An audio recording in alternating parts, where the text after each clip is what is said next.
आमच्या म्हापसा एडवोकेट्स फोरमान general body घेतिल्ली गव्हर्मेंटाचें डिसिजन आयिल्लें की आमचे डिस्ट्रिक्ट कोर्ट्स जे आसा ते शिफ्ट करतले म्हणून फ्रॉम म्हापसा टू पणजी. आमचे लोकल MLA आणि आजूबाजूचे नॉर्थातले जे सगळे MLAs आसा तांकां की कशें सगळ्या जे रावासी आसा from Valpoi to Pernem taluka including Bardez आनी सगळे तांकां सगळ्यांक फर्स्ट अपिलाक पणजे वचचें पडटलें.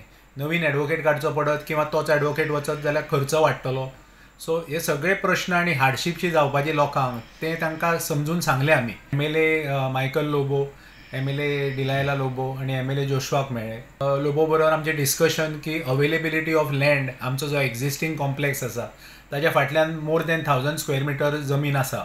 सो थंय जर नवीन कन्स्ट्रक्शन केलें आनी तातूंत जर मल्टी लेवल पार्किंग केलें आनी कोर्ट्सांक जर प्रॉपर एक 7-8 मजली बिल्डींग बांदली जाल्यार सगळ्यांक सविस्तर जातलें. इवन पार्किंग कंजेशन जें आसा तें सुद्दां वतलें. आनी CMान ग्रेशियसली अग्री केलां अशी आमकां इन्फॉर्मेशन जोशवान दिली की हें डिसिजन जें आसा of shifting district courts to Merces सद्या तें स्थगीत केलां आनी शिफ्ट जावची ना for at least a period of 1 year. हीच गोश्ट आमकां एडवोकेट जनरलानूय कन्वे केल्या.